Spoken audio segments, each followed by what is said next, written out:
What's up, guys? Welcome back. Episode 14 we got for you this week.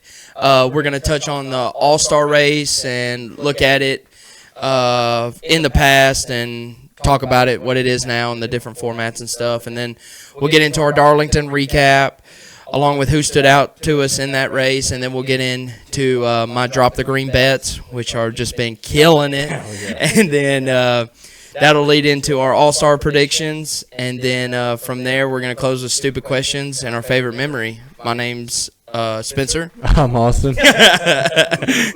Let's drop the green. And the song didn't play. Let's drop the green. And long time gone.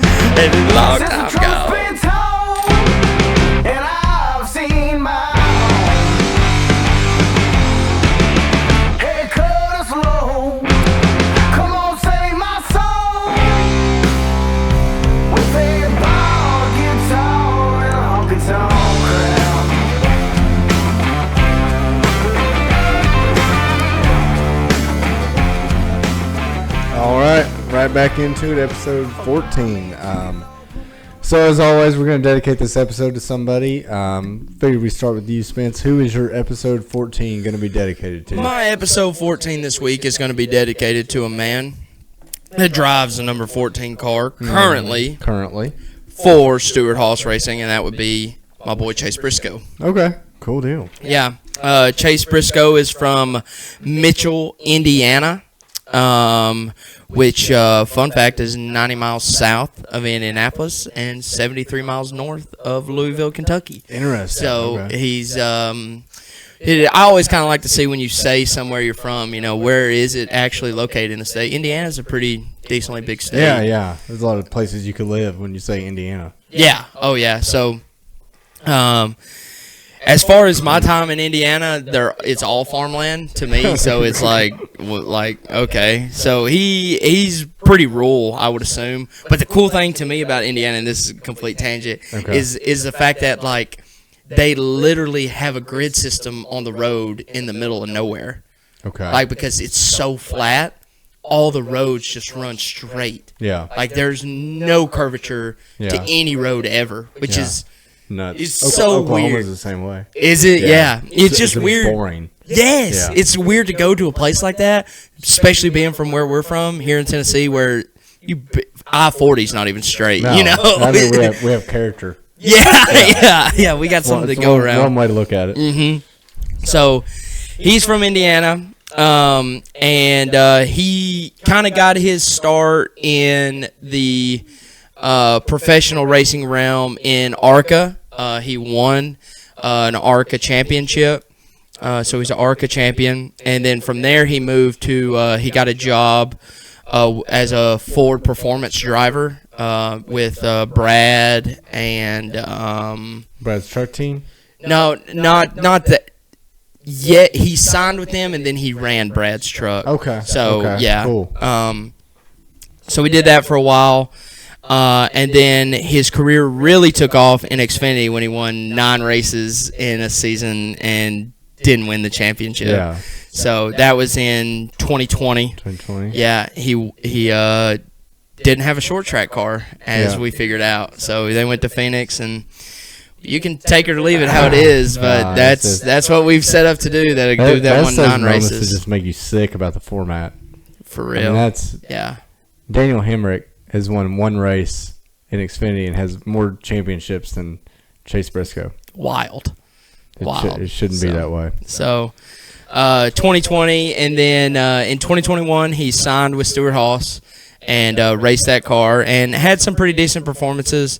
The big one would be Bristol Dirt. He was really good on that one in 21. But he got a win in 22 at Phoenix. So that's his only Cup win. And kind of been struggling ever since, honestly, since Stewart Hall, since Kevin left. I mean, struggling may not be the right word. No, it is the right word. It's just that they've just been lackluster, boring, like just very inconsistent. Didn't they have, I think they did. Last year, didn't SHR have that huge points penalty?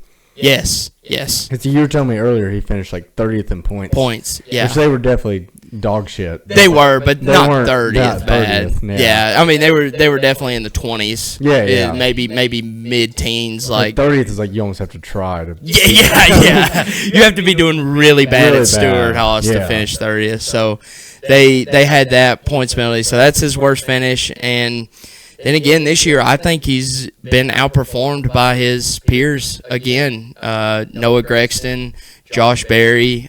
He did have a good run at Darlington here. But to me, you just don't hear his name as you did. Like when we were racing at the dirt track at Bristol, you heard his name. Yeah, like, well, he almost won it. Was it, what year did Kyle Busch win it? 22? Yeah. That's when, Tyler Reddick gave up that huge lead. Mm-hmm. Chase Briscoe ran him down for multiple seconds and then just did this, like, Hail Mary slide job, which maybe he had to, maybe he didn't, I don't know. But it's like he did that, and then the Indy Road Course he could have won, and he had that penalty.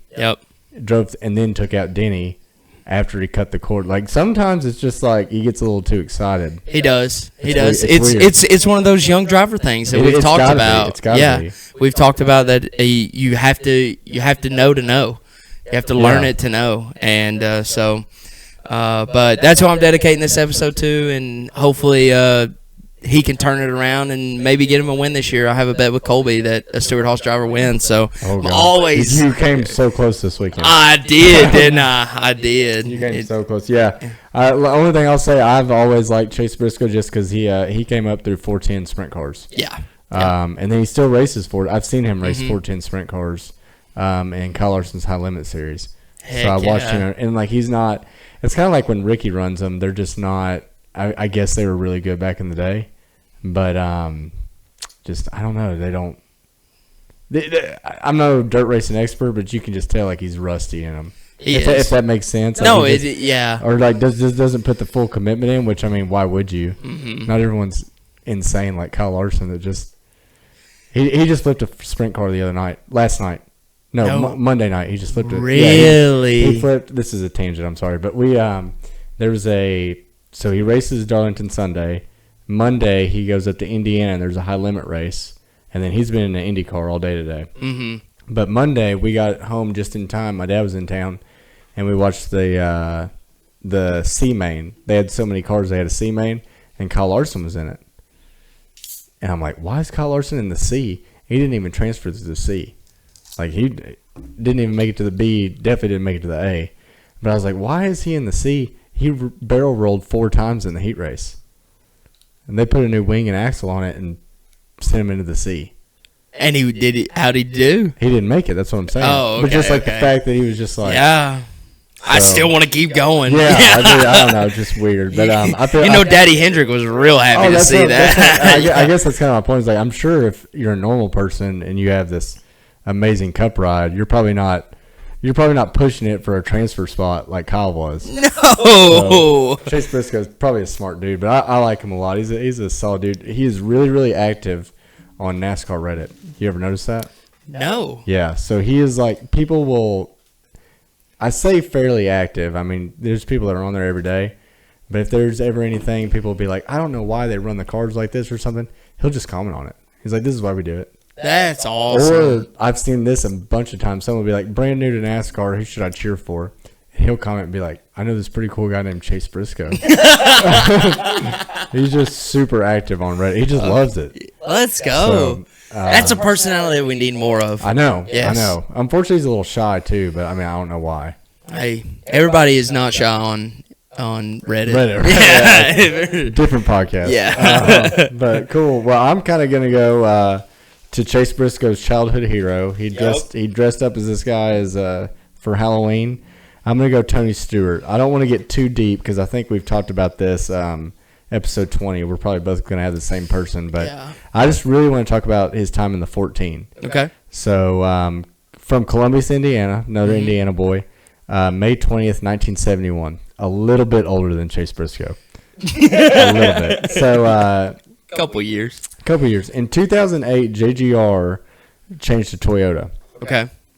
Tony Stewart was like vocally, not like an asshole about it, but was vocally like, all my sprint cars are Chevy. I've always had Chevys. Like, I'm a Chevy guy. And so he raced that last year with JGR in a Toyota. He won a race, a controversial one. We can get into that another time, but he kind of made it known that he wanted to leave.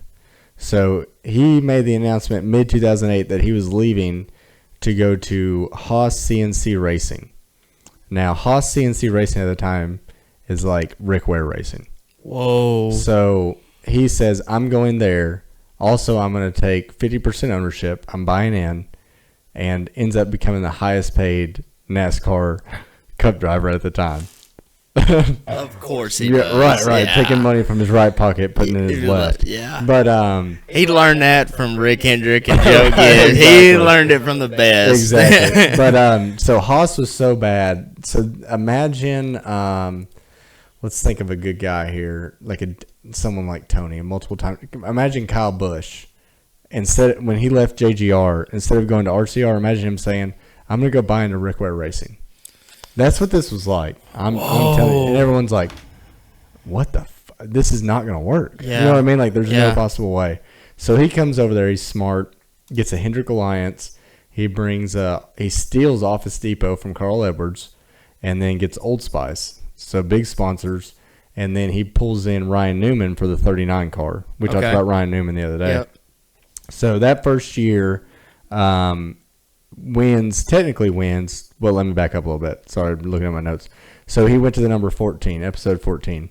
So that's AJ Foyt's number. Okay. So he's a huge AJ Foyt fan. That was his childhood hero because AJ Foyt was a sprint car guy, a USAC guy, an IndyCar guy, a NASCAR guy, raced everything. That's what Tony's notorious for. So Haas CNC, what charters did they have at the time? What cars were they running? Charters only became a thing. So what numbers were they running? God, Mike Bliss ran it. It wasn't a 00, but it was like a 0 something. Okay. But like dog shit cars. Okay. I'm talking like if they were so when Tony came, 14 was a brand new number to them. new number. Yeah. So he changed everything. Okay. Yeah, like the 14 wasn't a number before, and the 39 wasn't a number. Mm-hmm. So he was like, I love AJ Foyt. That's my hero.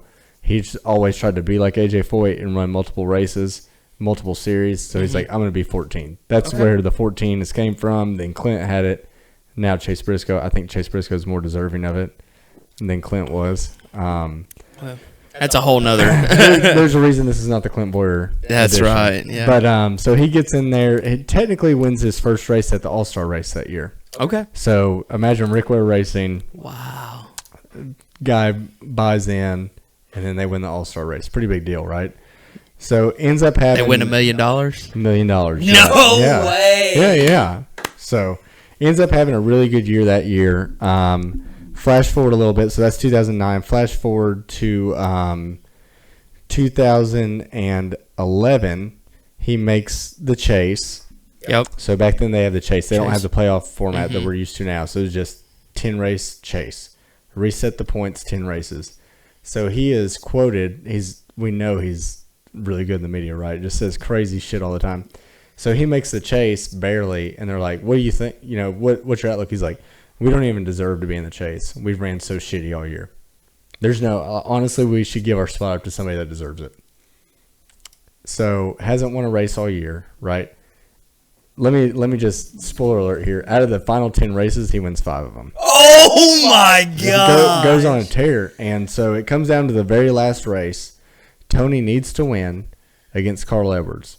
If Tony wins and Carl finishes second, it's a tiebreaker, and then it goes to whoever had the most wins, which would have been Tony. Tony, yeah, easy. What do you think happens? Tony wins. Carl finishes second. He wins on a tiebreaker. That's awesome. That's awesome. And it was organic, right? Yes. And you will never convince me that that's not the reason we do the bullshit that we do now. Really? There was so much hype going up to it. And then they'd be in the media, and Carl Edwards, like, kind of not a great guy, in my opinion, right? But in the media is just not, he's not one to trash talk. And he would be like, oh, I think, we're just going to, I'm going to win this championship, I think. And Tony would be like, hey, buddy, I've already done this twice. So you can come visit my trophy in my bus after Homestead. in quotes, like that's the shit he said. And then Jeff Gluck asked him, they're like, would you wreck like, if it came down to it, since you're in this tight of a points battle, would you wreck Carl to win? And he goes, I'd wreck your mom to win. I'd wreck my mom to win. Yeah. I'd wreck my grandmother to win. Let's Just go. like, and That's a soundbite that lives on forever. I think he got in Carl's head, honestly. Yeah. I really think he did. And good for him. I mean, that's sports. That's how it should be. That's straight out of the UFC playbook. Oh, yeah. Dude, he was Conor McGregor in it up there. 100%. Just cocky as hell. But, Yeah. So you had all that drama and then came down to the last race. I promise you that's why we do this bullshit we do now. Because it organically happened, and then NASCAR's like, how can we manufacture this? Every time. That's my conspiracy mind at work. But I'm not the only one that thinks that. That's a very common thread. So Briscoe's probably commenting that on Reddit. I'm sure he has. We can go look him up. So that was it's, and I didn't mention it before, but he had 2 championships with JGR. Oh wow! And then won his third for Stewart Haas Racing. So that was kind of the peak. I mean, not the peak, but that was his best year, obviously. So let's flash forward to 2013. He got injured in a sprint car. The drive shaft came apart, came through the body, hit him in the leg, broke his leg. He was just racing sprint cars, kind of like Kyle Larson does now, and that happened. 2014, he had that tragic incident where he ran over the guy. Yeah. We'll leave it there. Yeah. 2015, he comes back after 2 non-full seasons, finishes 28th in points. Just like horrible. Almost has like a Jimmy Johnson type season where he just everyone's like, oh well, he's fucking done. Yeah. So he announces 2016 is going to be his last season. In the off season, breaks his back in a dune buggy in the desert. Misses like the first 8 or 9 races of his last season. Yeah, it's just wild shit. I didn't realize, and again, not to cut you off, I didn't realize that he had just retired literally right before I started watching. Yeah, 2016 was his last year. That's insane. Because, I mean, I really picked it up in 2017. There was a mass influx of people retiring. Right when I started. Yeah, because you had Gordon in 15, Stewart in 16, Junior in 17. Wow. Yeah. And that's like your top 3 guys. Yeah. I mean, NASCAR was already kind of going down. Yeah. And then these people just wouldn't latch on to other people. So it is what it is there. But so 16 misses the start of the season, kind of running dog shit again. Comes down to Sonoma, and he's in second behind Denny Hamlin. And that last turn at Sonoma just plows into him. No. Puts him in the wall, wins the race. Let's go. And even Denny wasn't mad. They interviewed Denny afterwards. He's like, I knew better. I should have never let him get that close. Because I think it was, if I remember right, Denny kind of moved him out of the way. Got the lead on the last lap. And then Tony came back and he's like, I mean, I never should have let him. Like, if you're going to hit him, run. And he didn't run fast enough. So he wasn't even mad about it. I mean, what are you going to say to Tony Stewart? It's his last year. Yeah. He already told you in 2011 he would wreck his mom. Yeah. So, yeah. It's gonna happen. That's the competitive spirit, though. That's like you don't see from guys anymore because they're so company men. Yeah. You know what I mean? Well, everybody's a company man. Exactly, and you almost have to think like, and Tony's a different breed, but also it's Stewart Haas Racing and he's Tony Stewart. I mean, nobody's gonna fire him. No. And that's kind of how Denny is now. Yes. Because Denny's like, what are they going to do, fire me? Yeah. I'll go race for my team. Mm-hmm. So I almost think you have to have that upper hand to be that way. But so 16 was his last year. Real quick, he finished his Cup Series career with 49 wins. Not too damn shabby. That's 49 really wins, 3 championships. That's really He's good. also an IndyCar champion. He's ran the double that Kyle Larson's doing in 2 weeks. He's done that twice. Whoa. So. And how did he perform? His last one, I think he finished top 10 in Indy, like maybe 6th at the Indy 500, and then finished 2nd in the Coke 600. Dang. So, yeah, I know. Oh my god. Yeah. And this dude is also notorious for being like, my diet is Coca-Cola and Little Debbie's. Yeah. He's a John Daly character, dude, like big dude. Drinking Diet Cokes and smoking cigarettes before he gets in the car. Drinking the shit out of beer. And, I mean, different breed. Yeah. Different breed altogether. I mean, the one thing, and I don't know if you're done, but the one thing that I love about when he runs 410 sprint cars is the nicknames. And you kind of turned me on to the nicknames. Everyone in 410 sprint cars has a nickname, which I think is so cool. Yeah. Like, we should definitely try to adopt that as a NASCAR thing. I think so, too. Yeah. Like, give everyone a nickname. And if you give everyone a nickname and we start using them out with people that don't even know who NASCAR is, they're like, ooh, what's that? Yeah. It's kind of cool. Yeah. And his was always Smokey. Smoke. Okay. Yeah. It was always Smoke. That's awesome. That's a cool nickname. Because he smoked everybody? No. Oh, that's what everybody thought. Yeah. So back when he was running 410 sprint cars, he would burn the right rear off the car, which is not a good thing, right? No. But he would just be like, he'd just drive the piss out of it on dirt so much that his right rear would smoke. That's hard to do. Yeah. That's hard to do. If you're burning and driving the piss out of it. I don't know that much as much as he does about dirt racing, but if you're burning up your tires on dirt, you're moving. Yeah, you're moving. Yeah. And so his right rear would always smoke, so they called him Smoke. That's awesome. I mean, it came all the way down, like above his name, on the cockpit there, on his nameplate said Smoke. Smoke, yes. But that's so cool. Yeah. But it started as like a bad thing, but nobody knew it after a while, Yeah. So. Yeah. So episode 14, Tony Stewart, Chase Briscoe. I feel like that we finally got one that kind of went hand in hand. We weren't. Yeah. I feel like we're always like a shitty guy and a good guy. Yeah. So. No. I mean, Chase Briscoe still has a lot to prove. No, and he's a younger Tony's guy. his hero. They're both Indiana boys. Yep. So, Yep. And they might, and he might be the last guy to ever drive the 14 Stewart Haas car. Yes. Yeah. We don't know. Yeah. It's looking likely. Yeah. But we'll just move on into the overview. So we're going to do the overview this week on the All-Star race. So I figured it'd be a good time to just kind of recap what all that's about. If you don't mind, I'll get into a little bit of history of it. Yeah, please. And then we'll get to where we're at now. Mm-hmm. So the All-Star race started in 1985. And it was called the Winston.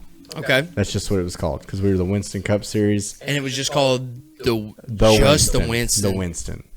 I'm badass. Not a fan of it. I think that's the most badass thing to ever happen. I think it's a cool name. It's just the fact that it's like so close to something else. You know what I mean? Like imagine if we called this the NASCAR Open. I guess that would be kind of cool. Now that I think about it, that would be cool. The Winston. Yeah. Yeah. It was badass. But it was still an all-star race. It was basically like a quote-unquote, like nobody called it that. But yeah, it was no points, race winners only. Okay. So the races were small then? Races were small. The first one was 12 guys. Whoa. I didn't have this in my notes, but I do want to say it. This is a real quick story, and we'll make the rest of this short, I promise. So Darrell Waltrip is winning the first All-Star race, right? Okay. And boogity. For Junior Johnson. And, just has dominated the race, right? Comes across the start-finish line. Right as he comes across the start-finish line, engine grenades. And everyone's like, and he goes, Junior Johnson, he built that engine to go exactly 75 laps. He just knew what he was doing. It's like, no, motherfucker, you put the clutch in, and you blew it. Yes! Because you're like, you ain't turning this engine down. No. So that's what everybody's always been like. And you can go back and look at the replay. Dude, I'm telling you, as soon as he crosses the start-finish line, white smoke. And everyone's like, dude, you totally just put the clutch in and kept your right foot down. Yeah. And spun it. Dude, too bad we didn't have like the SMT. Yes. Yeah. Because we could have totally proved that he did that. I know, yeah. Yeah. And there's people that are like, yeah, dude, we heard it. It was like as soon as he went by, it was like, wee. But he's like, I swear, he's like, Junior Johnson built that engine to last exactly. I'm like, you can't do that. I don't know. You can't. But that's kind of a funny story. So my point being, the format has changed. The second year they went to Atlanta. So it was at Charlotte the first year. Second year it went to Atlanta. The third year it went back to Charlotte. And it was at Charlotte every year until 2020 Bristol that we went to. So it was always at Charlotte. So you'd spend the first week in Charlotte for the All-Star race. And then the Coke 600 would be right after. Okay. So it was 2 weeks that everybody could be home. Your family would come to the All-Star race if you worked on a team. Yeah. Or the Coke 600, just kind of a little bit. It's a break almost, but it's a break in travel. It definitely you can is. Stay home. Yeah, if you haven't realized this, and if you're a new fan, literally every team that's any good is based out of Charlotte. Yeah, I think all of them now. All pretty, of them now are. Yeah, pretty much. So I mean, the Charlotte area. I know. Literally, we went to JGR, and it's less than 10 minutes from Hendricks. Yeah, I mean, they are in the same. And the furthest ones away, you have. RCR's in Welcome, which might be like an hour north. Yeah. Richard Petty's in, is it Statesville? It might be Statesville. I can't remember. But, I mean, they're all in that Charlotte area. They're right there. So when, like you said, when they go to the Coke 600, this is not their home track, but it is it's like a home game. Yes, right? Everyone's on the home. They literally, all their families get to be there. They get to spend the night at their house, which is the hauler leaves Sunday morning or whatever day they get there. It leaves that morning. Yeah, they're literally the hauler's pulling up on Friday morning, but they literally left Friday morning. Exactly. Yeah, so great. Great way to put it. Yeah. So it was always in Charlotte. Then 2004, when we got rid of Winston, thanks to the government, tobacco couldn't sponsor anymore. That's when they officially started calling it the All-Star Race. Okay. They started paying $1 million in 2003. Wow. And we'll get into that later. So it's barely been going on 10 years. Or 20 years. Yeah. 20 years. Yeah. So, and we'll get into that later, but it's been $1 million for over 20 years. $1 million is still a lot of money. But is it? I don't know. That's a whole different conversation. We'll get into that in a second. But so 2004, Nextel comes in and they introduce the fan vote. So now fans can vote. We've always had the open where non-race winners can race in, and then now 2004 we introduced the fan vote, so people can get. Back then you were getting on NASCAR.com, and I remember doing it with my mom, getting on NASCAR.com and logging your vote. And then so after the open, if you didn't race your way in, whoever won the fan vote, then they got to come in. Only one person that has got the fan vote has won the All-Star race. Who is that? Casey Kane. Wow. Who's just amazing at Charlotte. That's insane. So, try not to get on too many sidetracks, but let me just close up with, so they've always done, well, not always, but they've introduced segments in the All-Star race, which turned into stages. And then they would do what they call green, white, checkers. So they would always end the race under green. Well, we do that now, right? That started at the All-Star race. So they've always tried to do things at the All-Star race, and then if it works, 2018 for the All-Star race they did 550 horsepower high downforce, and then 2019, 2020, 2021. That's what we did. We ran high downforce. 550 horsepower, right? Mm-hmm. So they always try things. One thing they tried in 2021, I believe, was the race had to end under, end under green, but now our green, white, checkers, it's white flag, next flag ends the race. Yes. So the All-Star race, that was not the case. They could do unlimited. So it's the white. So if you remember, the white flag came out, and then Ryan Blaney crossed the start-finish line. Right before he did, there was a caution. Well, he already had his window net down. Yes. You cannot, right? Yes. And if that would have been such a shit show, I think we would have that rule right now. Whoa. I really do, because I'm just going off everything I just told you. Yeah. Of segments/stages, mandatory cautions, which is a stage, right? Yep. Cautions or green, white, checkers, things like that. And then the packages. Yeah. So they've always done things. They've definitely adopted so many rules. Just off the All-Star race. Yes. And I think that's another one that they were like, okay, well, we've always done white flag, next flag ends the race. Well, let's not do that. And we spent like 10 laps under caution for Ryan Blaney to put his window net on. He couldn't get it. He couldn't get it. He like half-assed did it. Yeah. And, excuse me, thank God he didn't have a wreck because his window net was not fastened. No. So I think that saved us. It was one of those. I remember that at the time. It's like, why can't we just send him down pit road and have someone put it up for him? Because they never put up their own window net. No, they don't. They never do. And that's NASCAR riding the line of, well, we're making up our rules, but we have to follow our made-up rules. Yeah. And it's just, that's why you don't do shit like that, Yes. in my opinion. Like, 100%. There's a reason it's white flag, next flag ends the race. Yes. So, the last thing I'll say, and they don't do this anymore, but there's really cool videos of it. They, not too long ago, maybe 4 or 5 years ago, to qualify for the All-Star race, they'd run a lap, and then you would pit, and then you'd finish the lap, and that was your qualifying time. But there was no pit road speed. What? Yeah, and the only pit crew on, like, was your crew. Was your crew. So it wasn't unsafe, right? So they would come down off three. Dude, there's amazing videos of this. Running like 90? Oh, 150.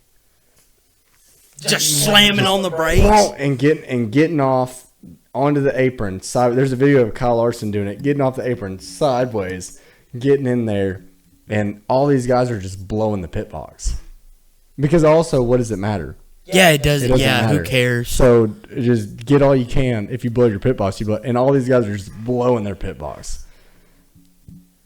It's the most insane thing. And they did that for so long. They stopped doing it, but that would be cool to watch. It was awesome. When we get done here, we'll watch one. Yeah, that's cool. It's so cool.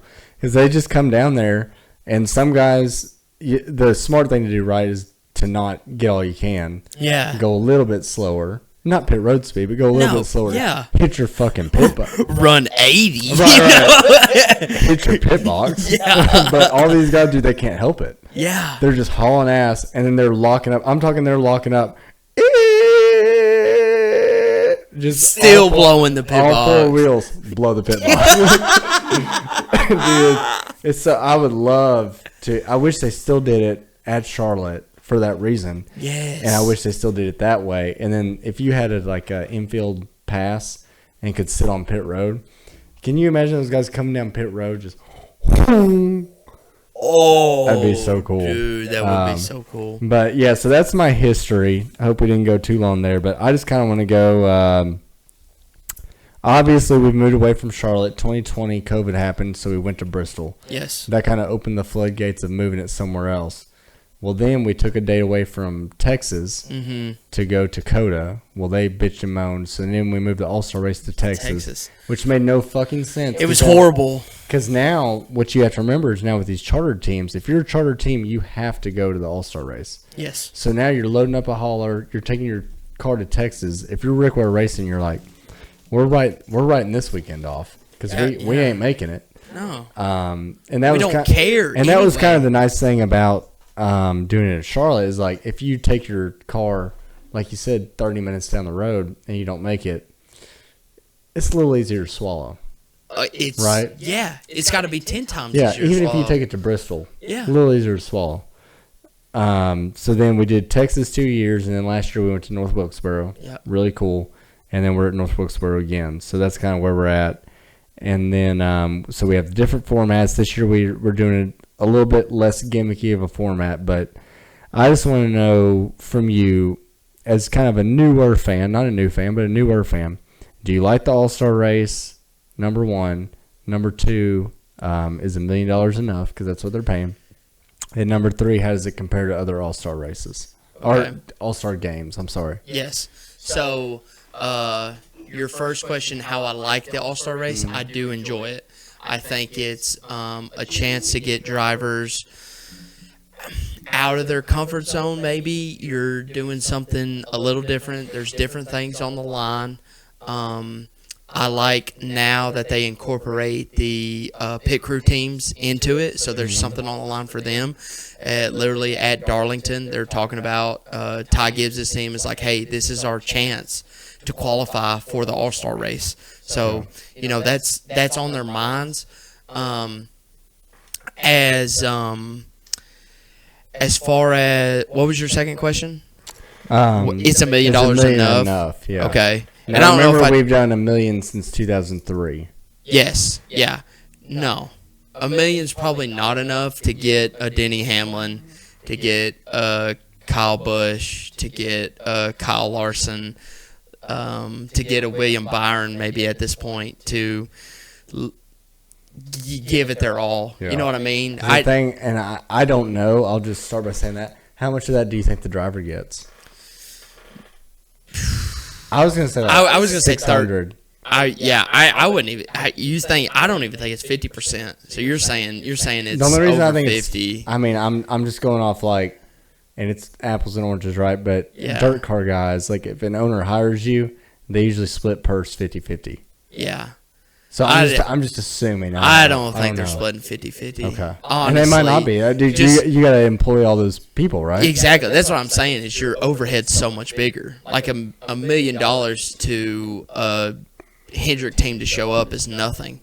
You're putting 4 cars out there. You're paying 4 different crews. You're paying 4 different crew chiefs. You're paying everyone. $1 million doesn't do anything for you.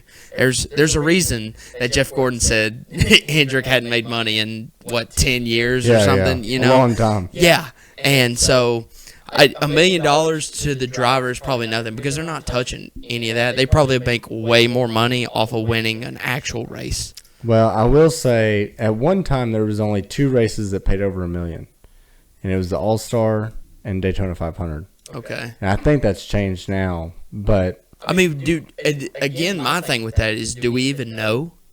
We don't know how We don't much. know. We know what the overall purse is, but we don't know what the winner's getting. They used to advertise that because it was so much. Yeah. And kind of what happened is time's caught up to the money. Same discussion we're having now. In 2003, when you said $1 million, holy shit. Yeah, we looked it up earlier. $1 million in 2003 is $1.7 million today due to inflation. Yeah. So it's not crazy, right? It's not like we're talking $5 million today or whatever, but the cost of everything has gone up too, right? They've talked about that. So it's what is $1 million doing? I don't know, but I don't want to downplay it, dude. Because I'm not downplaying it either. $100,000, yeah, we wouldn't be in this studio right now. We can tell you that. We wouldn't be. No. Yeah, but it's one of those things. It's so kept close to the chest that you just don't know exactly where money's going. And personally, I don't think that the drivers get out of bed and be like, dude, I have to win this race to change my life. Yeah. But do you think drivers have so much ego that the bragging rights of being an all-star winner? Yes. To me, I think that's more important to a driver than the $1 million. 100%. They just rather say they won one. Yeah. Same thing with Denny is going through with the Cup Championship. He has nothing to prove. No, because we know he's great. Yes, but he wants to say it.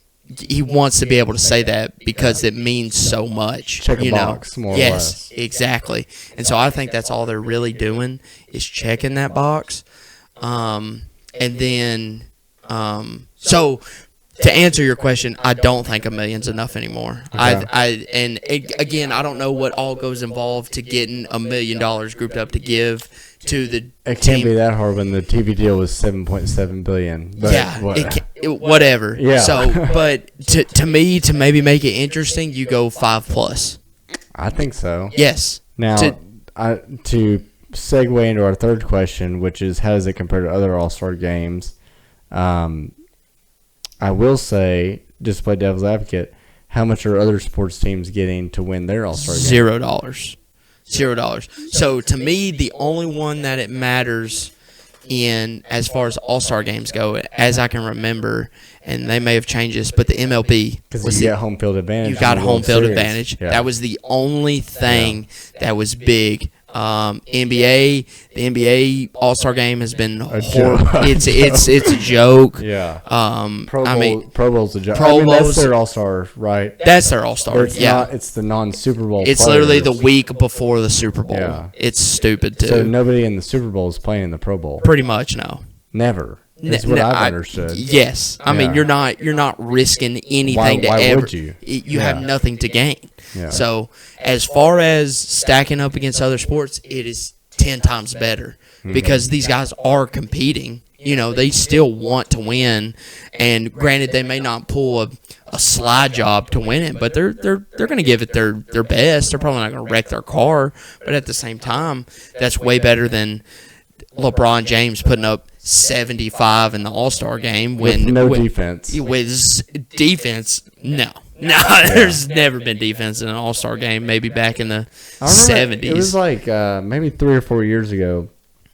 Someone made like a hard defensive move in an All-Star game, and dude, it was like headline news. Yes. Like, why would you do this in the All-Star game? I'm like, well, thank God they did it in the All-Star. I mean, yeah, it's almost like it mattered for a second, and people were so pissed off about it. Yes, it was weird. That's exactly what it is. Defense is frowned upon as far as in basketball. It's frowned upon when you go to like 130, 100. No, it's like 150 points, isn't it? Yes, the over under on the game's over like 370. I mean, they're almost You're literally shooting practice. You're shooting. Yeah. You're shooting. It is as far if you love basketball to me.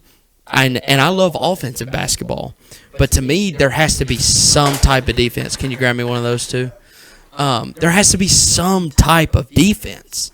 Like, I'm not saying you have to go, like, you must make a stop on this possession type of defense, but try to stay in front of a guy. Yeah. They don't even do that. They don't even get down the floor. There's cherry picking going on. I mean, you're literally, LeBron makes a three, and then you're chucking it to Nikolai Jokic down there. Who's already down there, and he's laying it in, and then you're doing the exact opposite because LeBron didn't run the floor, and he's shooting something else, or whoever it is. Yeah. That's how it goes. And so to me, as far as sports products go, besides the MLB, if they still have that same rule, I think they do. I think they do too. Yeah, I think they do too. There's no reason to change that. I No. mean, it's not hurting anything. Yes, but then again, it's kind of dumb too. That maybe it makes it important. It does. It makes it important. It makes it important. Yeah. And the MLB All-Star games, and see, they also do the home run derby. Yes. Before their, yes. I mean, to me, I think they do All-Star the best. They do. They do All-Star. It's such a big event, and I think MLB is in a lot of ways similar to NASCAR, where viewership is non-existent. It's right there in the same ballpark. People do not come to games until October. Yep. Right? And people do not come to races until like, and not even the playoffs, but like the final few playoff races. Yep. Right? Mm-hmm. And people don't watch unless it's something big like that. I guarantee the All-Star race, probably a little bit of North Wilkesboro too, but it'll get a lot of viewers. Yes. Because the mindset is already like, it doesn't matter, they're going to go for it. Mm-hmm. And the MLB, it's like, we have all the best people together. A little bit different, right? We see all the best people every week. Yes. And then that's where we're a little bit different because we're saturated in a lot of ways. But I think that home field advantage, it's a big deal. Yes. It's such a big deal. Mm-hmm. It is a big deal. So, these ESPN's going Sports off Center. right there. Yeah. I'm sure that's a NASCAR update on ESPN. It is not. I guarantee it's a soccer game. No, it's actually the Tennessee Titans. But yeah, I mean, I think if we're ranking, NASCAR's definitely, you could make a case for second best easy, and definitely third place as far as the best all-star experience. Hockey is but I'm not a big hockey fan, so I didn't know they did an all-star game. They do an all-star game, so is there any weight to it? Not that I know of. It has nothing to do with the playoffs or the Stanley Cup. That's all just based on seeding for the playoffs. But I know it's been in Nashville before, and it's a fun event. Like they do it up well, which is how it should be. And I think that's the one good thing about them switching North Wilkesboro is it's made it a fun. And I want North Wilkesboro to be a points race. But also, I think they've been so smart about doing the All-Star race there because it's made it an event. Yes. It's an insane event. Now, granted, obviously, they're having problems selling it out. Yeah. Because I got a call from SMI, an SMI representative about 4 days ago saying, we will offer you tickets to the race for $99. Whoa. Now, this race sold out last year. Yeah. I mean, day of. Yeah. Day they came out with the announcement. Yes. Sold out. Yeah. So, But Kyle Larson sucked the show up so bad that people don't want to go. Yeah, but he won't. No offense to him, he's probably not going to be that big of a factor. Well, it's a repave now, so. Yeah, it's true. We don't know. We don't know. But I'm with you. I think it is.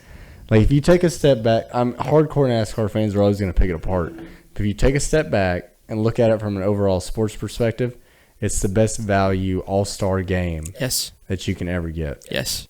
I don't think that's crazy to say. You can definitely make an argument for the number one spot in sports that NASCAR does All-Star Weekend right, which we would never say as a sports perspective ever. We would never. No, we would never no zoom other out. category you could say that in. Yeah, at all ever. So I applaud them for that and the way they do All-Star Weekend. It's fun to watch. It's one of those when the Pro Bowl rolls around, I love the NFL. I watch every weekend. I watch my team. I watch a bunch of other teams. I never watch the Pro Bowl. I don't think I've ever watched a Pro Bowl. Exactly. I really don't. That's how useless it is. Yeah. I've watched a lot of MLB All-Star games because I think those are so cool. Yeah. And then I've watched a handful of NBA All-Star games, never all the way through. Yeah. But... yeah, I mean, it's just like I'm excited for it. Yes. Because it's also, like there's no fantasy this week, which is a whole other topic. But like that, for some reason, do that. It takes weight off the shoulders. I don't know why I give so much of a shit, but it takes it so does. much. I'm gonna watch this race 110% different. Yes. Because I'm not playing fantasy. It doesn't count. It's not one of those where I'm like, I always want my guy to win, right? Yeah. And if he doesn't win. Even if I love the race, I'm like, oh, fuck, that's one race he didn't win. Yep. Now I don't care. Yep. I don't care. Like, anybody can win. I'm just going to really enjoy it. You can take that step back and just have a good time. So. Yes. All right, well, good overview. I'm going to move on if that's all right. Yeah, dude. We're probably only an hour and 30 in. So. Yeah, heck yeah. We'll recap Darlington. I did not watch most of this race, I'll be honest, right now to everybody. That's sad. And I'm going to be the same way next week, unfortunately. But we'll go with our good race rating. What will you give it? So I was in a tough spot because I gave Kansas kind of a low rating, and a little bit of a hipster about it. I was a bit of a hipster about it. And so pretty much when I say this rating, know that my Kansas rating was bad. Okay? It was a bad rating. But I give this one a 9-1. Okay. Yeah. Okay. It was fantastic. I mean, it was everything to me that fans have complained about of like, hey, we need a tire that wears. We're at a driver's track. We want to see passing. We want to see, as much as you can at Darlington have two different lanes, which is practically impossible, but we saw it. Yeah. I mean, we saw them race the bottom and the top for the lead with literally 7 laps to go. Yeah. So, I mean, I don't know how much better it can get than that. Of course, there's always going to be a dominant line wherever you go, so we can't probably ever get to the point again that there's actually 2 dominant lines, to where it matters exactly how you set up your car. But to me, this was as old school Gen 6 racing as you can get with the next gen car, and I loved every second of it, flag to flag. Yeah, I agree. So I was actually thinking 9-2. Yeah, I honestly thought that before. But I saw a lot of people saying like, "Oh, stage 1 and 2 were boring," and like we're hardcore fans, you know what I mean? Yeah. But as much as I love Kansas was exciting the whole way through, and that's great. But I'm such a fan of like let the race build. Yes. Let it build, and I mean because I'm fine watching. If the leader has a 2-second lead or whatever, there's still things happening. There's still strategy happening, and I love watching it build to where that last stage or even those last 40 laps, which I have went back and watched as much as I can. It's like everything culminated those last 40 laps. Yeah. There was a caution with like 60 to go, and that's when the race started. What it was, yeah. Yeah. But it's like everything had to culminate up to that, and to me that almost makes it better because I'm gonna watch no matter what, right? But if we just have a methodical, maybe slow, not boring, because it's Darlington. To me, it's never boring. No. But it's like we're building up, and yes, it's going to come to it. So I loved it. Another banger is what we got wrote down here. Good flag to flag. I agree with you. Yeah. I know some people might not. Some people might have been bored, but I mean, you got to think we're just coming off something we're never going to see again. Yeah. Well, maybe we will when we go out to Kansas, but that's the beauty of NASCAR is we're going to have all these different tracks and these different formats, these different races. I thought it was great. Tires mattered, and number one, before we move on to standouts, drivers had to drive. Yes. And we saw that. It was real racing. It was real racing. It's like literally, and that's no offense to anyone that loves super speedways. Shout out to my boy JD, who loves a good super speedway. But dude, there is nothing that beats tire wear and drivers having to drive, and that's what we get to see at Darlington every time. Yeah. Every time they show up and they have to put a good car out there, and the driver has to drive it for 400 miles. You know what I mean? Yeah. They balls out the whole time on the edge. And I mean, what I love about Darlington is you can give somebody the best car, and they could still finish 20th with it. Yeah, easily. And not get in a wreck and not do anything. But, like, you just have to. Yes. You have to drive the track first. You have to drive the Tyler Reddick and Kyle Larson line. Yeah. You have to figure it out. And that's why I love the Darlington stripe. I mean, they're putting the car on edge. There's no other track to me that puts on a show like, hey, to get the most that we possibly can out of this car and out of our day, we have to put it on the edge. This track forces you to do that, which to me is the best racing. If every car out there is driving on the edge, you're going to see way better stuff. Yeah. Yeah. Yeah, and I mean, I've always said this too, like, you don't have, like, Daytona you'll have, and Talladega you'll have, like, fluke winners or people you do not see that shit at Darlington. No. You won't. Mm-mm. You won't at all. And I mean, even with, and people will be like, well, Brad stole one. No, I mean, Reddick and Buescher didn't drive the track right, and Buescher hit the wall before Reddick ever plowed into him. Yeah, that's two guys that didn't drive it right. Exactly. And I promise you, it was just as hard for Brad going to the next corner to not hit the wall as those two. Yes, and he didn't do it. And what's even crazier is the pass that Buescher made. Yeah. To even get to where he was before that. Yeah, on the apron. Yeah. Not just on the apron. I mean, way below the white line. Yeah. Four lanes below the white line. Made it happen. Yes. Yeah. It was. It was so good. So good. So all right, we'll move on to standouts. I got Corey LaJoy Carson, so Corey got one. Yep. And I'll give props to Corey as he should. Yeah. He finished 16th. Would have finished 18th if not for Reddick and Buescher. Yep. So not as good as it seems. But no, he should. He should have beat Carson. It's a driver's track. He should have beat him. It's a driver's track. He has the experience. If he's the guy we think he is, or he says he is, he should. And 16th is not a terrible day for Spire. No. At all. I think that's where they should be finishing, is that right on the top 15, maybe on the cusp. Yep. So, Carson probably has a lot to learn there in a cup car. Good on him. It's still a 3-race advantage to Carson, so we'll see how it goes. Yeah.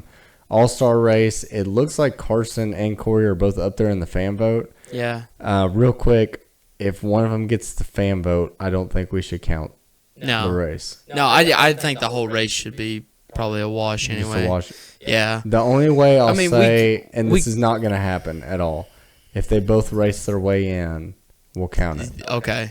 Yeah. We're not going to have to worry about that. No, we're not. No. But that's because, like, if Corey gets the fan vote and Carson doesn't, it doesn't count. Yeah. What? I mean, he can finish last, and like, we don't still know. beat Carson. Yeah. Yeah. I say we take the week off. Okay, we'll take the week. We'll just take the week off because I think the scenario I said is not a concern anyway. No, I don't think so. They both can't race their way in unless he gets the fan vote and then Carson races his way in or something. But then Carson's gonna beat him, and I'm gonna be like, we should have counted it. I mean, yeah. All right, let's say we're not gonna count it. Okay. Unless we got a couple asterisks up here. Yeah. We'll address it next week. Okay. Yeah, I'm down for that. But I don't think we'll have to worry about it. I really don't think we will. Yeah. But Corey's kind of catching up. Maybe he's hitting a swing. We'll see. I still feel like Carson's I think Carson's that guy. I mean, we're halfway through. We're about to go to all the same tracks that Carson beat him at. I know. So it's like, almost like maybe Corey is. I don't know. I want Carson to win so fucking bad. you have no idea. Yeah. Did you see Blaney lose his goddamn mind? Yeah. What's new, right? Yeah. I mean, what are we doing here? He's a psychopath. He's ridiculous for no reason. For no reason. Like, just loses it. It's racing. Come on, man. That's what I thought. Come on. That's what I thought. Like, dude, just have a bad day, pack it in, go to the shop and try to get better. This guy does not do that. The funny thing to me is, like, so it was definitely Byron's fault, right? Which I get, like, be mad, but he was like, I'm gonna fucking kill both of them. That's what he said. And I'm like, dude. Yes. So they interviewed Byron afterwards. He's like, I don't really know what happened. It's like, well, motherfucker, you went. He did send him 3 wide for no reason. You should know what caused that. Yes. But you can't tell me William Byron hasn't been there, because he has been there. Exactly. He knew exactly what he was doing. Yeah, I don't know why he always does that in his interviews. When he fucks up, he's like, I don't know what happened. It's like, you fucked up. Yeah. Hard. Yes. So I get Blaney being mad, but dude, he just loses his mind. He's such a mental. Yeah, and to me, maybe it doesn't, but I feel like that shit for him carries over. Yeah. And like he just keeps getting more and more mad. Yeah. At nothing. Yeah. He does. So literally, what we're trying to say is, Blaine, you need to cool it, buddy. You need to cool it and just race. Just race. Yeah, I mean, and I've seen other guys get mad too, and I'm not saying he shouldn't have got mad because I love him getting mad. Yeah, I just wish he would jumped. actually do something about it. Well, he's not. He went up there and almost like hit Byron under caution. Yeah, but I'm like, but dude, that shit doesn't do anything for me. And I'm not saying everything has to be physical, but it's like if you're that mad, talk to him after the race. Yes. and we'll get into a great example of that. Oh my God, it was absolutely amazing. So Buscher's pass was leading, right? Yes, if I understand right. And Buscher was leading. He hit the wall after Tyler Reddick and Brad Keselowski had after Brad did the same thing to pretty much. Yeah. Yes, and the thing that I'll say about it is, Brad and Tyler Reddick were the 2 best cars. No offense to Buscher. He would have finished 3rd in that race all day compared to those 2 cars. They were the superior cars, and Brad and Tyler Reddick got into it, and literally off the exit of 4 gave Chris Buescher this window to go to pit road to pass both of them, okay, and come out with the lead. And Tyler Reddick finally got past Brad K to 2nd and makes a questionable slide job, wrecks both of them, sucks, but like you hinted on before, Chris Buescher already hit the wall before Tyler Reddick.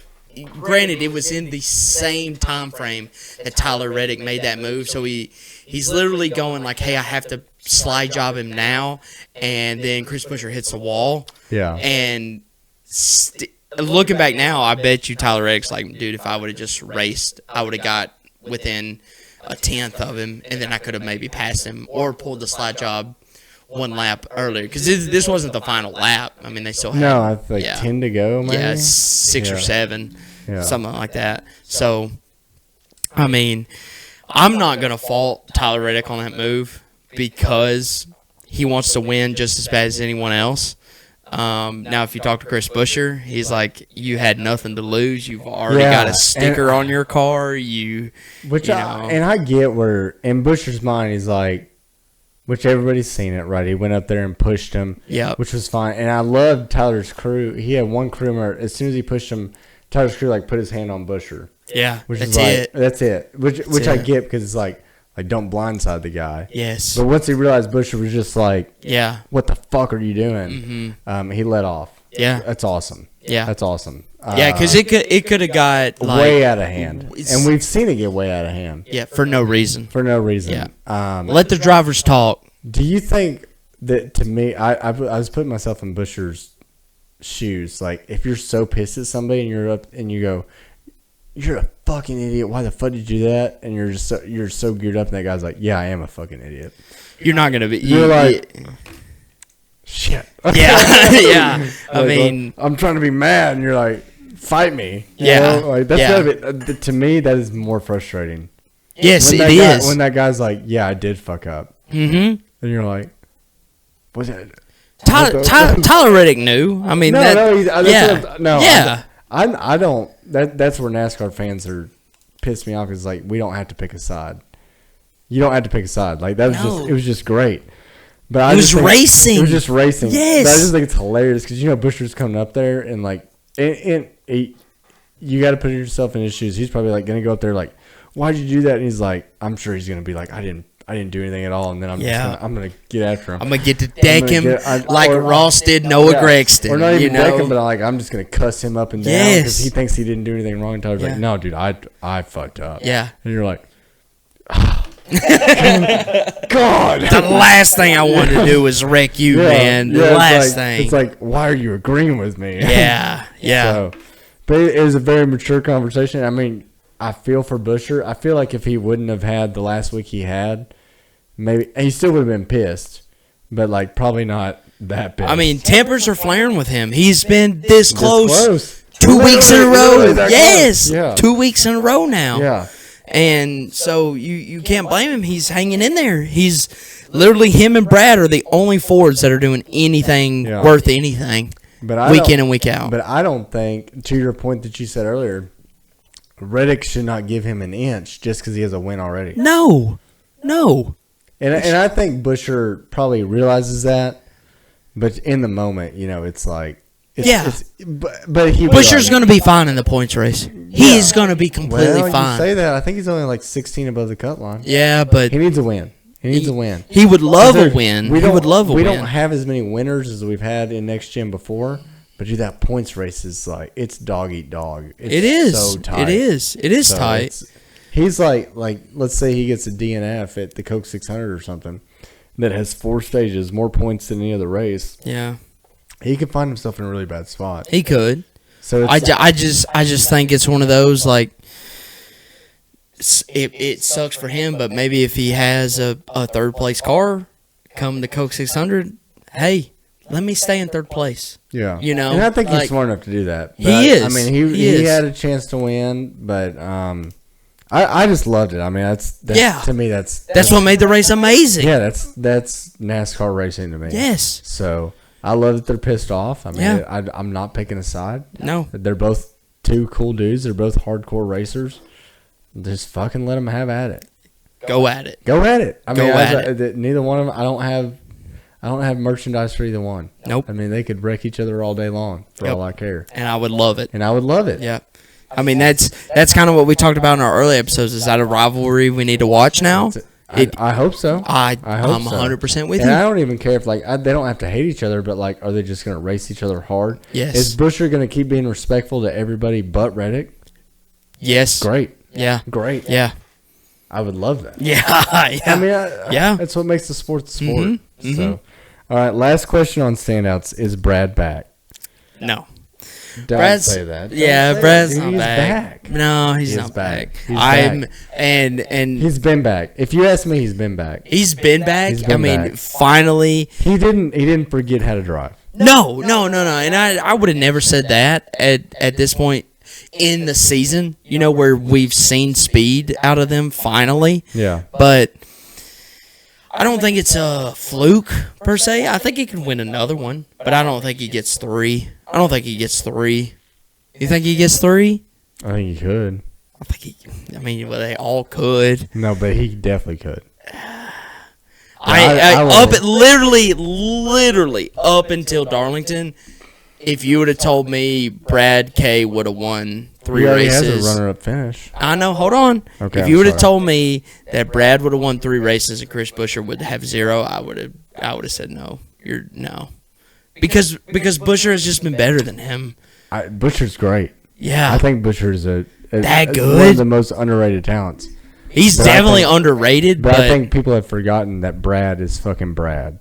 Brad is good. Brad is Brad. He's always been good. You can't tell me that. He's always been good. He has. He has been good. He said it's been good forever, but it's just one of those like I don't know why, but I need to see more from the Fords. I need to see them. This is the first time that the Fords have not won in the first 12 races since 2010.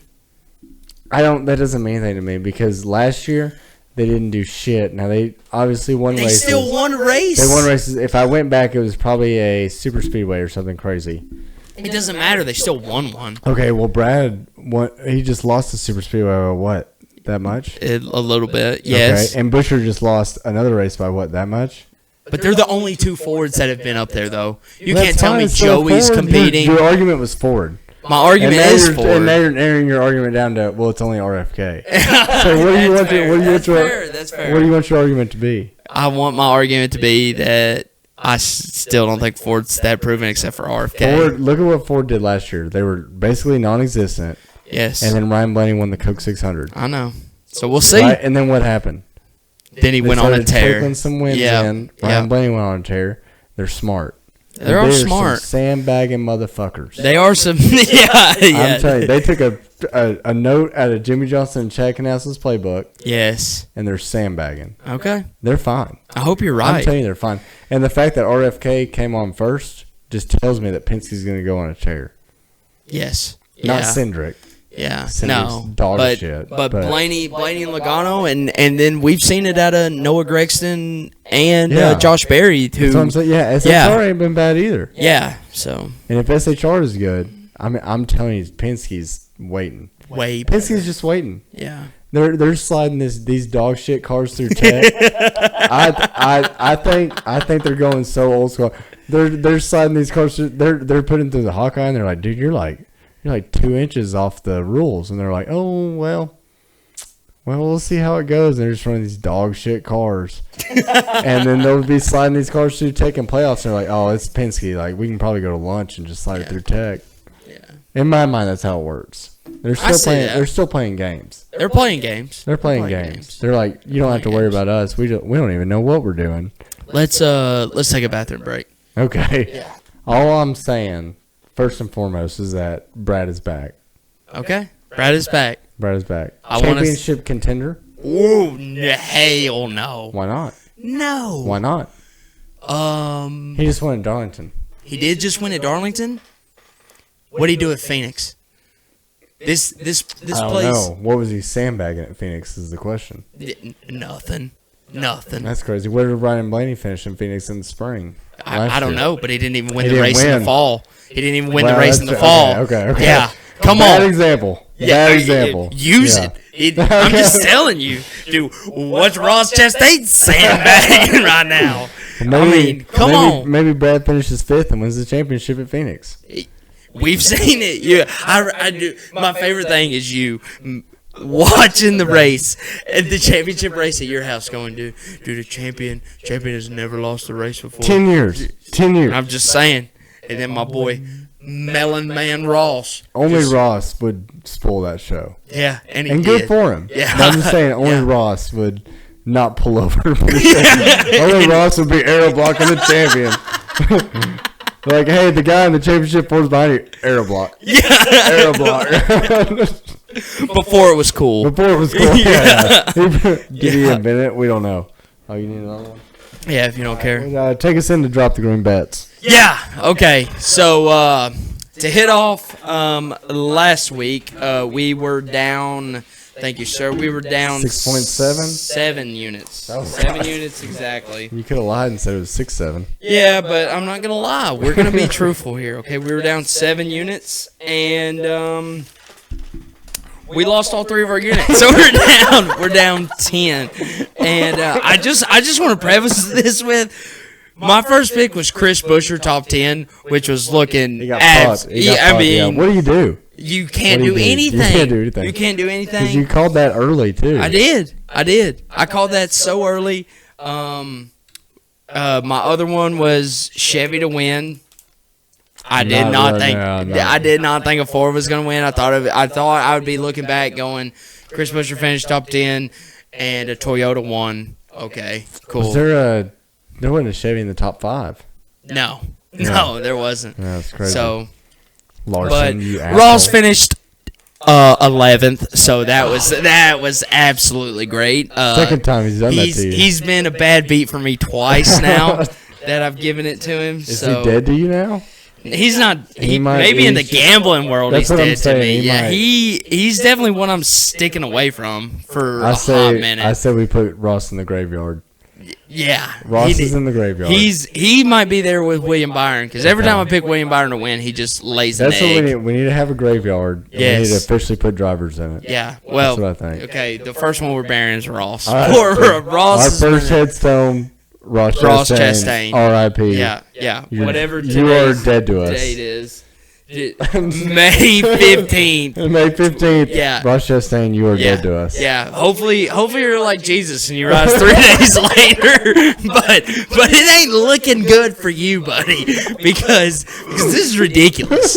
I mean, it's not like losing on Carson Osmar, you know, that's plus 850 for a We top expect 10. more. Yes, he's minus 200.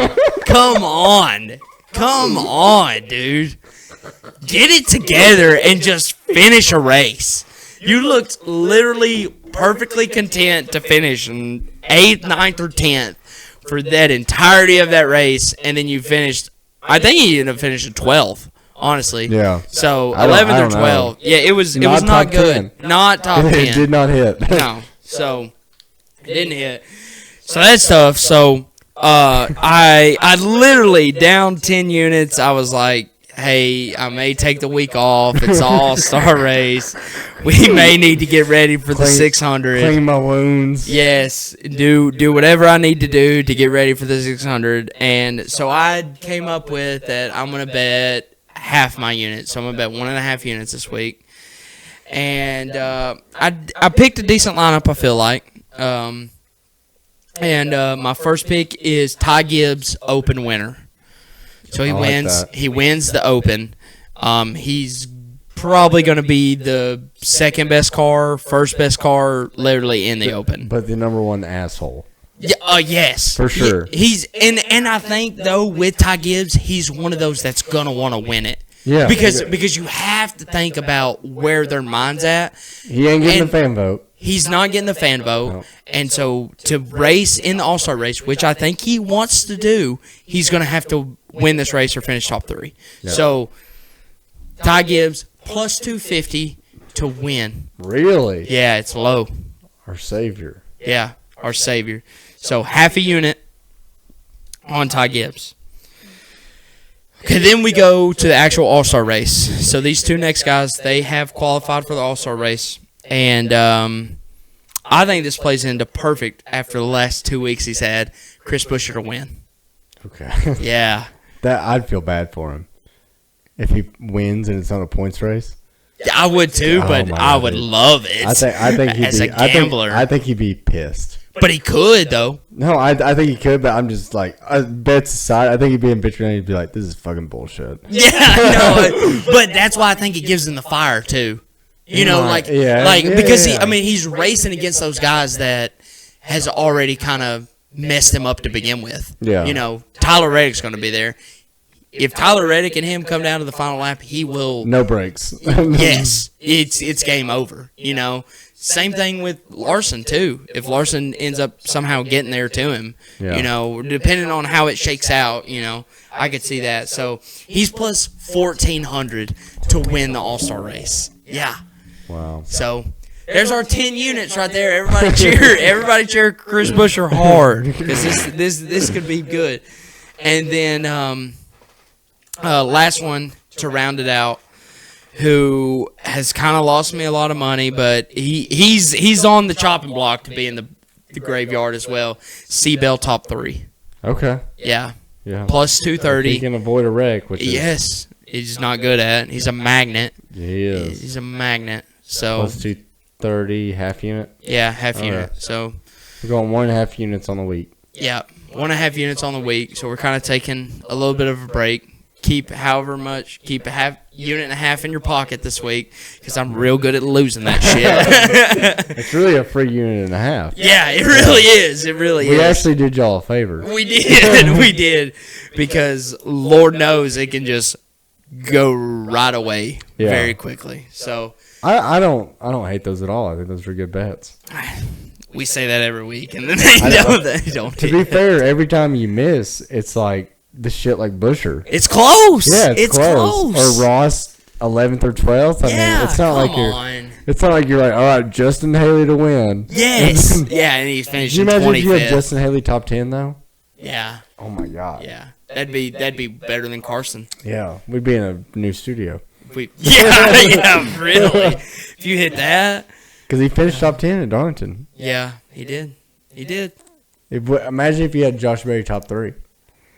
That would have been unreal. No one would have ever. If you would have said that, here's the funny thing: if you would have said last week Josh Berry top 3, I would. You would have crucified me. I'd shit on your life. Yes, you would have. Shit on your life. Yes, you would have. Yep, I wouldn't have showed up. No, I wouldn't have let you show up. I'd have locked the door, changed everything. I'd have maybe moved because I'd be living in a penthouse somewhere. Yeah, I would have been like, I'm never talking to you again. Yeah. Because clearly I know ball. Yeah. But all right, well, those are good bets. I think we'll see how they go. I like that you didn't take it off for the week. Yeah. I like that you didn't go all out. Yeah. To be honest, I feel like that's how the drivers feel too. They got one foot in, one foot out. Yeah. That's what I'm trying to do here. We need to still watch the race and enjoy it, and also, like you said, we don't have to do fantasy this week. Dude, it's such a weight off. That's a load off my shoulders. Yeah. I'm just gonna be watching Ty Gibbs, Chris Buescher, and Seabell. I've climbed up in fantasy. I don't know if you've noticed. You have. I have. You have. Now I can take a week off. Yeah. Good for you. Dude, it's nuts, man. Yeah. I don't know why we didn't do a fantasy segment on this podcast, but it's we should have. We can always add it. Yeah, we're halfway through. We might add it because it's intense. We're in a big fantasy league, and it's I mean, there's over 20 of us. Yeah, over 20 of us. I mean, it's and it's now fun. And now it's the strategy of like the 10 drivers. We'll my boy Ron has 0 Kyle Larson picks. There's no way. Oh, dude, I've only got 2, and I wasted one because we didn't even touch on him in Darlington of how literally the coolest throwback wrecks out. Well, it's Larson. He's either going to win or he's going to wreck. Yeah. So. But yeah, I had him in my lineup, and it was too late to change him. Yep. I burned a Larson. I got 2 left. You got 2 left? I got 2 left. I swear to God. Yeah, I'll tell you.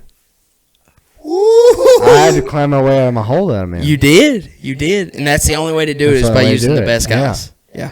And and then you can sandbag for 10 weeks. I couldn't. That was my goal, was to sandbag, and I couldn't help myself. It was like Ty Gibbs at Bristol on those tires. He's like, I can't help myself. Yeah, I'm passing everybody. His spotter's like, hey, guy, we need to make these live. He's like, fuck you, I'm gonna lead. I'm gonna lead for 20 laps. My tire's down. They're like, yeah, we know. We know. Yeah. We know, Ty. You've been leading for 30 laps. Yeah. By 3 seconds. Yeah. Not only have you been leading for 30 laps, you came from 30th spot to lead 30 laps. So, I don't know what's wrong. You can't help yourself, Ty. That's me. All right, well, let's get into predictions real quick. I just want to say North Wilkesboro's repaved. In the tests they've had, it's like 2 seconds faster. Yep. Because they've repaved. And then our format, go over our format. We talked earlier these format changes. Okay. We finally have somewhat of a normal format. Let me just say that before you go. I kind of like it. Yeah. To be honest. So they're on Sunday before the race. They're going to race the Open, right? Or I thought it was Saturday night. That's the heat races. That's the heat races. So okay. Saturday night. Yeah, which is not really important, but real quick, they qualify. And they have heat races to determine the lineup, which is kind of cool. Yeah, it's such a dirt track thing. But they're not going to race hard because they're already in. Yes. But it's content, right? Yes. I'll watch it. Maybe if I don't have to go to a fucking graduation. Yeah. So, fast forward. This is Sunday. 5:30 Eastern. They're going to race a 100-lap race. All laps count. With 1 attempt at overtime, so that's the key. That is a big. That used to be the rule. Yeah, You get one overtime. And then it was like 3 overtimes. That I'm talking all races. Okay. Yeah. Not on a tangent. So, but yeah, that's awesome. So 1 overtime. Sorry. Teams start on any tire, which this kind of leads into the next one. A caution lap at 50, so literally halfway through, where they make a 4-tire stop. So they have to make a 4-tire stop at lap 50, and then top 2 advance to All-Star race, and then the fan vote winner gets into the All-Star race. So you're going to get 3 guys. I guess you could still only see 2 if the fan vote. No, because they just go to the next person. So okay, they do go to the next person. Let's say like Bowman is probably leading the fan vote, right? Yeah. Let's say Bowman races his way in, then they'll go to the number 2 fan vote. Okay. Good side note there. Okay, so that's your open. So that's literally going to happen right before the All-Star race. And then those 3 guys will strap back into their car. And the All-Star race is going to be at 8 p.m. Eastern, which, again, underrated. Love night races. Oh, my gosh. There is nothing like having your full Sunday to do whatever you want and then get home at literally 5 o'clock and still have 3 hours before the race. I'm with you. I'm with you. So they're going to race the whole All-Star race. They're going to race a 200-lap race. All laps count. Overtime rules in effect. So that means they can have multiple overtimes is what I'm understanding here. 2 teams have 2 sets of regular tires and 2 sets of softer tires. So they must start on a softer tire. And then there's going to be a mandatory caution at lap 100, which is also going to be a 4-tire stop. So you have to take 4 tires. And then to make it even more interesting, with 150 laps into the race, so with 50 to go, they're also going to have another caution, no requirement whether to pit. So they could stay out, they could not. I would assume, depending on weather, I haven't even looked, we're going to be looking at when they take this soft tire off and when they put the regular tires on. Is that going to be probably the biggest battle here? Yeah, so they're saying, basically the soft tire is the same compound as the rain tire. Okay. But it's not treaded. Okay. And we know that rain tire just chews up, but it's really grippy. Yes. Until it's not. And so they've tested it at North Wilkesboro, and they're like, from what they've said, like 15 laps, you just shit and get. Okay. And then after 15 laps, you're holding on for dear life. You're on skates. So, and that's just the way. But a lot of that has to do with how they set the tire up, to how they set the car up with the camber and all that. Mm-hmm. So we might see some strategy here. This might really turn into a crew chief race, where you set your car up to, not necessarily be fast, but for the tires to last. Mm-hmm. So, which is going to play into the old guy's hands. It's going to play into the old guy's hands. So I think. But then again, not to cut you off, but the track was repaved. The track was repaved. So, but they have tested that tire at the repave. Okay. And they said that it had more grip, but we don't know because they also didn't test it at night. Yeah. But then they're also something with this next gen car, which is the opposite of what I've always understood, is like colder temperatures make the tire wear more. But we might see somebody, for all we know, they all start on the soft tire, right? And let's say there's like a wreck at lap 20 because Ty Gibbs burns his tires off, right? Yep. We talked about him earlier. Hits the wall, and then they change to the regular tires.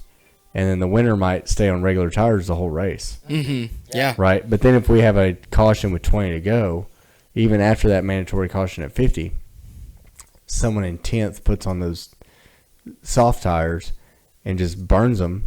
Yeah. Because why not? Yeah. I mean, it doesn't matter if the cords are because I mean, I would assume they were going to run quicker than the regular tire for a while in the short run. In the short run, yes. For sure, yeah. That's what they're saying. Yeah. So, but we don't know till we get there. We don't know that, but I would assume that they will. Yeah. With the testing they've done, so it could get really interesting on the strategy. The soft tire will say Goodyear in red.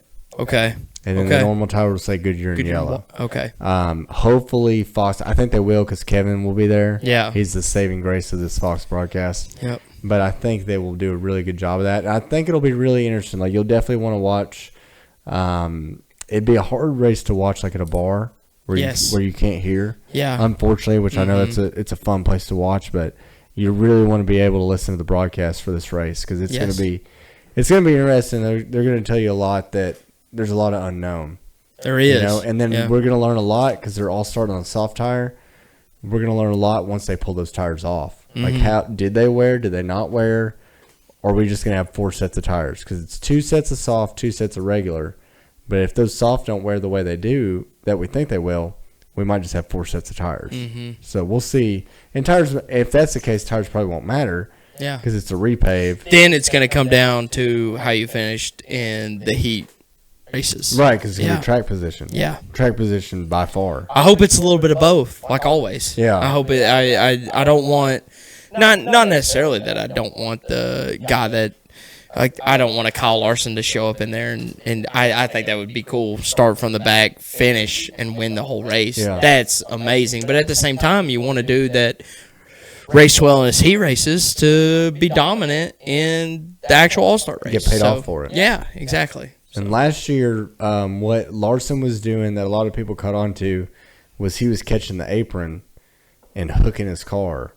Okay. Which is a little bit, because that track was so wore out. And I don't know if that'll come into play with the repave. They might not even touch the apron because they don't have to. Yeah. But I thought that was just something to note that we might not see at all. Yeah. But that is a good note. That is a good note. Because that's really where he was making his speed, and then Bubba started doing it. Him and Bubba were, he was like a mile ahead of Bubba, and Bubba was like 3 miles ahead of everybody else. So, I mean, those two were kind of in their own area. But there's also a tire-saving race. You were able to hook that apron. And I remember when it was happening, everyone was on the radio. They're like, Larson's hitting the apron, like almost in the inside wall, hitting the inside wall. But he just found that line. I don't know how he found it, or like, I don't know. He just found it. Oh my god! And was passing people. But that's what you do. Yeah, that's what you do. You got to find something. So it'll be interesting to see. We don't know till we know. So we may as well close it out. Is what I'm saying. Yep. Stupid questions. Did you have one this week? I did not. We kind of answered my stupid question was. How do you qualify for the All-Star race? Yeah. So, yeah. So my stupid question, I'm going to be very dramatic here. Please. So let's say you go snow skiing. Yeah. Snowboarding, I'm sorry. Oh, so, snowboarding. Let's say you go snowboarding and you break your leg and you miss 6 races. Right? That's a lot. That's a lot. That's a lot. NASCAR's going to tell you that's okay. We're still going to let you qualify to race for a championship. Determined on our rules. Of right? Course. A championship. Do you happen to race for Hendrick? You happen to race for Hendrick. But also, it doesn't fucking matter. Because I've never seen anybody not get a playoff waiver. It's true. But even if you break your leg and you get a playoff waiver, let's say you wreck somebody intentionally, send them firewall deep, and we're going to sit you out in a race. We'll just give you another playoff waiver. And you can still race for a championship, which... I don't know about you, but I feel like it's the most important aspect of the season. Yeah. Right. Because that's what we're racing for. The last 10 weeks, yeah. Right. Yeah. It's what we're racing 36 times for. Yep. Because they're points races. So then we come to this All-Star race, which we all agree is great. We talked about it earlier. But really, what are the rules and what matters? It's zero. There's 0 rules that matter. We've changed the rules every year since 1985, from what I understand. It's for $1 million, which means nothing to every single driver. And there's no points. Unless you're Corey LaJoy. But I guess my point being, they make their own rules up, which is fine. It's All-Star race. So one time I'm fine with NASCAR making their own rules up. Did you know Kevin Harvick's running Kyle Larson's car for practice and qualifying? Yes. Right? Because Kyle Larson's... He's busy. Yeah. Right.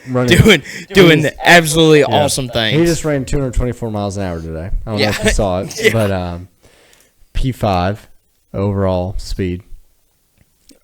Impressive. Yeah. Just wanted you to say it. Generational talent. There you go. Okay. But we knew he wouldn't make practice and qualifying, so they subbed Kevin in, right? Yep. Well, come to find out now with the schedule, the rain... he's not going to make the heat races. Yep. So you think, Kevin's seat's already in there, right? Yeah, why can't he just race? Oh, I'm sorry. Due to NASCAR's rules, Kevin Harvick is ineligible to race in the heat races. Why? Because that's their rules. Oh, my God. So we will let somebody miss 7 races and race for a championship. That we can bend those rules all day long, right? We can bend those. We can bend the rules to where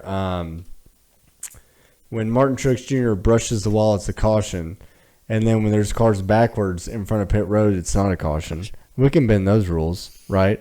Did you not ask that question the other week? Yeah. Why can NASCAR make up rules? Yes. Well, they can't fucking make this one up because Kevin Harvick is ineligible to run that car in the heat races. That's the dumbest thing I've ever heard. And then, because Kyle Larson will be there for the All-Star race, right? Yes. So let's say Kevin Harvick gets the pole. Yeah. Maybe he will. I don't know. He might still have it. Maybe all he needed was a good car. We don't know. We don't know. That. We don't know. That's the weird thing. Yeah. Like, maybe Kevin Harvick was fine. We don't know. But either way, let's say he gets the pole. P1 in practice, P1 in qualifying, right? Let's say we let him run the heat races. Kyle Larson's still going to be there for the race. Yeah. He wins his heat race, right? That's amazing. Yeah. Fanfare, crazy. It would be absolutely awesome. The content's crazy. Old school fans are blowing loads. Yes. Right? Yes. Kyle Larson comes in for the race. He still has to start last. In the back. More than fair. Yes. More than fair. So what the fuck did it hurt that Kevin Harvick was in the heat race? Zero.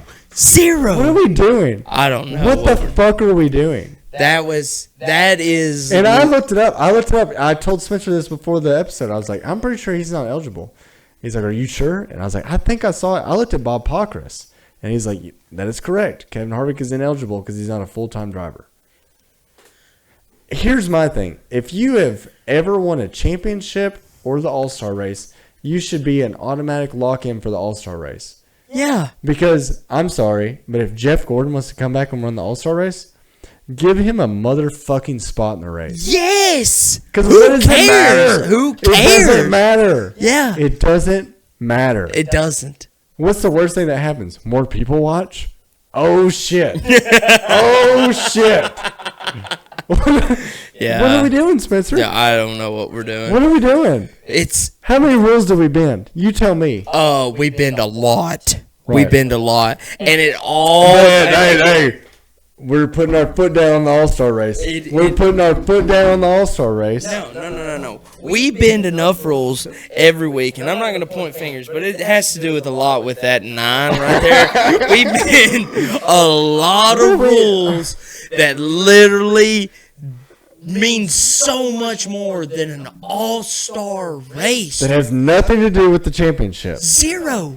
Dude, it wouldn't matter if Jeff Gordon, Dale Jr., and Kevin ran in the All-Star race. It would probably be the most viewed All-Star race that we'd ever seen. And they would finish last. Yes. Maybe not Kevin. Yeah. But Dale Jr. and Jeff Gordon would finish last. Yes. But just let them in there. If that's what people want. Yeah.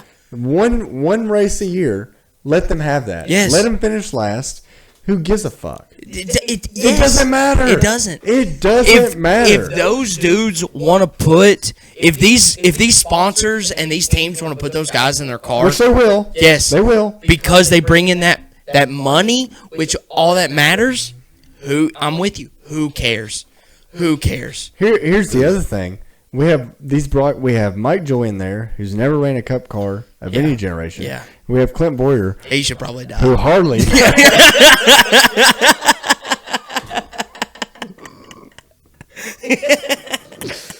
All right, so we have Mike Joy. Yeah. We should probably die. Yeah. We will repeat it. We got retire. Sorry, not die. Yeah, same thing. Yeah. We got Clint Boyer, who hardly fucking ran a Cup car to begin with. Yeah, dude. He was really good at sprinting up and down pit road, looking for fights. That's really about it. Yeah. And then we've got Kevin Harvick, great talent, who has been in a next gen car. Yes. And was just in a next gen car last year. He's still doing the broadcast. Everyone hates Fox because they're so bad. Here's Fox's guy. Put him in as many laps in a next gen car as possible. Yes. Especially when we're doing a different tire compound. What do we do? You know what? You know what? You've hit on it before. We're making too much sense. That's what I'm saying. It's so simple. Yes. Chase Elliott missed 7 races last year, and we're sitting there talking about maybe he'll get in the playoffs. Yeah. That's horseshit. Yes. And I don't care that it's Chase Elliott. Alex Bowman missed races too. Yeah. Can he get in the playoffs? No. No. Fuck you. Yeah. You missed the races. Mm-hmm. Now we have a race that has no rules, no points, no anything. What? They should let Brad Sweet run in there. Dude, like, put Darren Waltrip in the car. Yeah. It doesn't matter. It doesn't. It doesn't matter. It doesn't. What are we doing? We've been every rule until they're about bent in half. Yeah. And we can't let Kevin Harvick win a heat race? A heat race, Spencer? Yeah. A heat race. Do we know I know we know the parameters, but I don't know the parameters off the top of my head of what the heat race is. 30 laps. They're going to break them up. I think it's into like 4 groups. Okay. It's like 25, 30 laps or something exactly. like that. Yeah, it's something like that.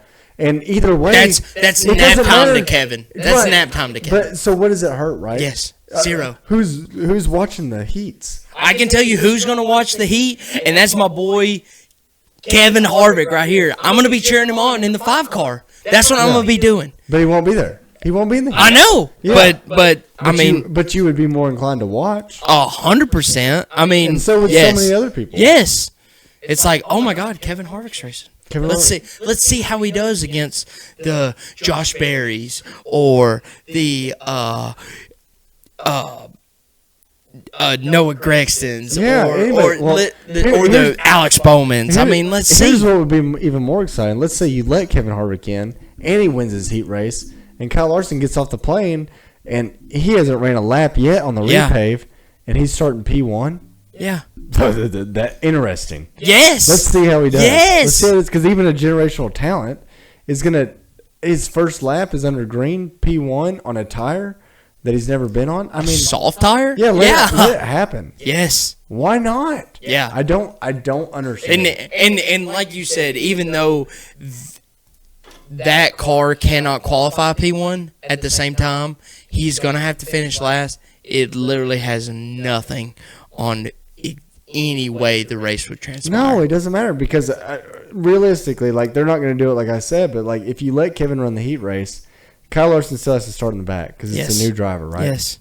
So what does it hurt? Yeah. You think Kevin's going to go in there and bulldoze people? No. Yeah. He's probably going to pass people. This ain't Carson Hocevar, son. He is not a weapon. It's not a liability. Yeah. It's not. It's somebody with the most experience out of anybody else. It's literally like Dale Jr. running Bristol Knight in that Xfinity car. It got so many people so hyped to see that dude do as well as he did, and I know he had a mechanical. But he almost won. He could have won. He could have won. He should have won. Yeah. You know? And that could be Kevin. Yes. In a heat race. In a heat race, that means nothing. No. And it's so easy to make it mean something. Yeah. Like that. And again, you can't even tell me, oh, he's taking away money from other people. There's no money. There's no money involved. Because Kyle Larson still has to start last.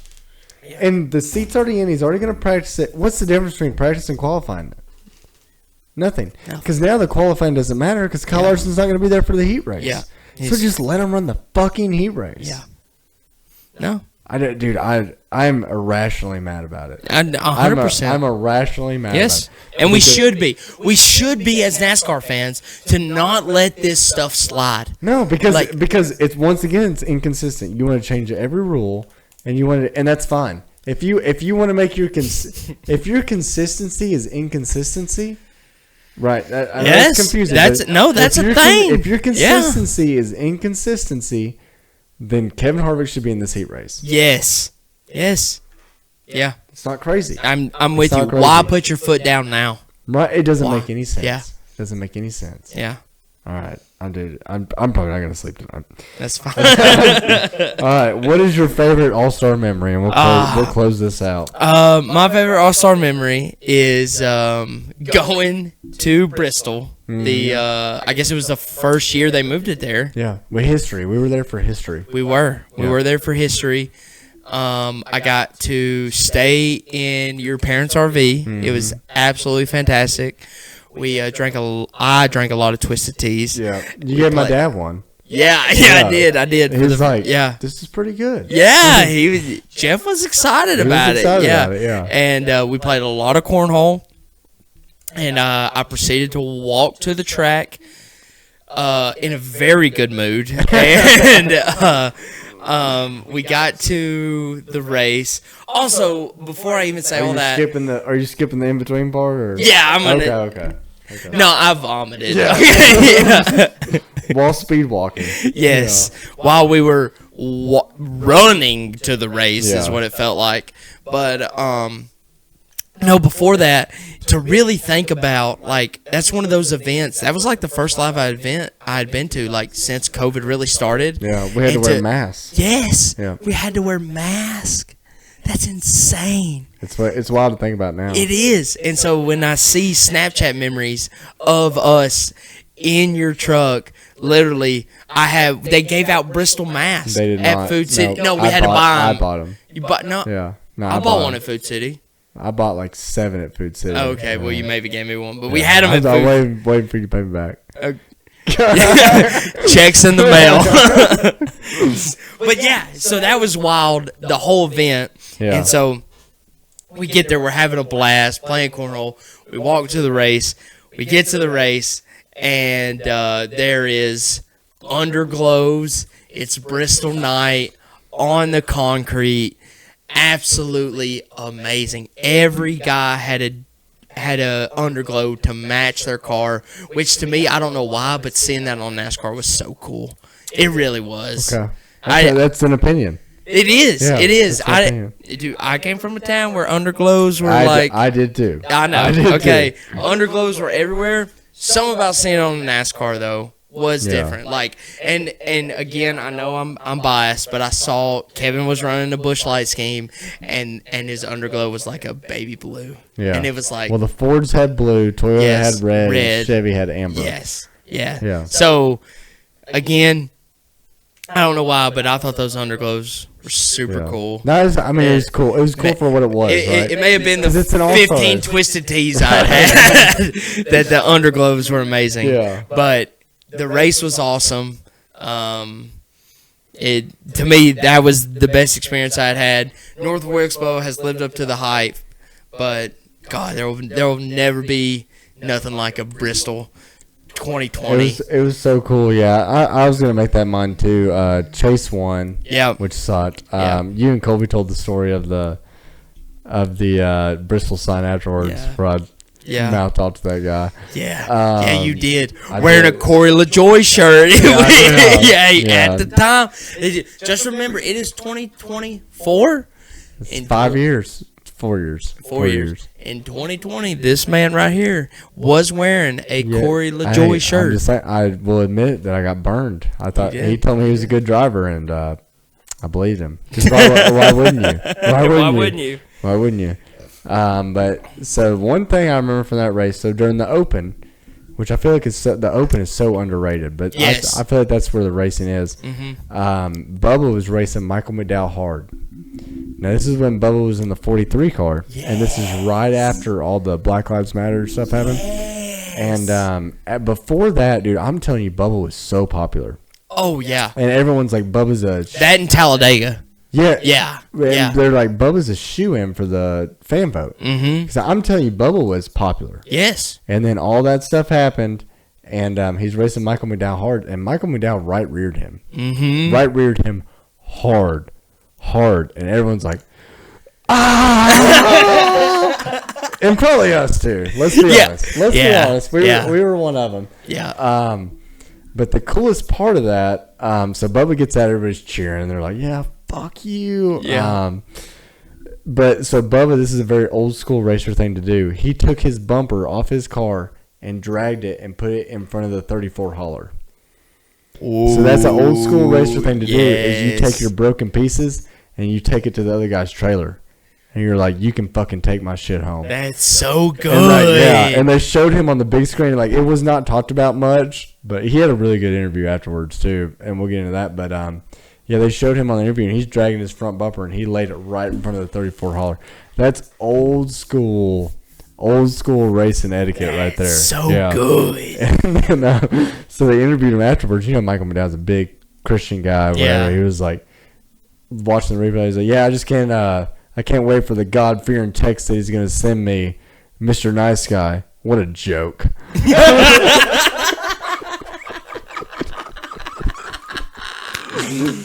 And yeah, he was heated or whatever. So what they ended up doing was Michael McDowell took his bumper, the team did, and they auctioned it off, and they donated all the proceeds to MRO, which is the ministry that follows NASCAR. Okay. So MRO is like if you're in a part of a team or whatever, they have a church service every Sunday. Yes. And it's MRO. Yep. And they donated all the proceeds from that bumper to MRO. Wow. But that's super cool. That's super cool. But yeah, like Bubba's not like a non-Christian or whatever. Yeah. He's just like, oh, Mr. Christian good God right rears me. Like, can't wait to hear what he has to say about it. Yeah. Yeah, I just thought it was so cool. He took his bumper and put it. That's super old school. Like if you go look at old races, that's what they used to do. I would love to see that, like in an actual race. Yeah, I know. Yeah. But imagine Chris Buescher instead of like coming and shaking freaking Tyler Reddick, which was awesome. Yeah. You know, by any means, he just parks his car in his spot and be like, "Whatever, dude. Yeah. Whatever. Yeah. We're done. You're gonna wreck me. You fix it. You fix it. Yeah. But no, it's so cool. It's super. Like I said, it's just super old school. It's cool for someone as young as Bubba to like have that little old school spirit in them. Yes. And I just feel like that part of it wasn't talked about enough. So I just wanted to. We have so many stories from that trip, but there's a bunch. There's a bunch. Where are you watching this week? I guess right now at my house. I want to say you ask this every week, and the past 2 weeks you've said, "Oh, I'm watching at your house," and you have not showed up. I've been a gigantic piece of shit, really. Yeah, for real. I want to prove it. He didn't watch here last week, but Colby did come over, and we enjoyed the race together here without him, which is the way it should be. Right. If you're gonna be like that, I will be watching the Open and the race on my phone. During Farragut High School graduation. Wow. Yeah. Both of them? Yeah, the graduation starts at like 6, so. On Sunday? Yeah. Where are you watching the heat races? What are we doing on Saturday? We can probably watch the heat races. I don't think I'm... Okay. Well, what if I just come to your place? I think I'm doing anything Saturday. Okay. I don't think I'm doing anything Saturday. So we'll watch the heat race at your place, and then I'll watch Kobe wants to watch the heat race, too. Oh, does he? Yeah. Good. So, you can... Pay your respects that you owe us. I'll cook something and make it up to you. You better. I will. You better provide beer too. That's fine. Okay, good. You quit bitching. No, won't do it. But, all right, well, good episode, man. Let's go ahead and close this out. Episode 14, Tony Stewart, Chase Briscoe edition. Got into a lot. Got some good stories. Hope y'all stayed tuned the whole time. Anything else to close out? Yeah. Hey. We have an Instagram page now. Yeah, check out the Instagram page. Yeah, drop the green. If you're not patient enough, we're putting all the best shit in an Instagram clip, and you can just watch that. You can just watch that. Yeah. So follow us. Drop the green Instagram. Drop the green on YouTube. Hey, we're trying to make this a thing. I know we're not really trying to make it a thing, but we enjoy it. So yeah, stay tuned. We're gonna be here for 36 races. So get used to it. We will be here. So shout out to Colby last week. It was awesome, and hope you enjoyed it. Man. Yep. It was awesome, buddy. Yep. Appreciate it. Thank you, Spencer. Thank y'all for watching. See y'all.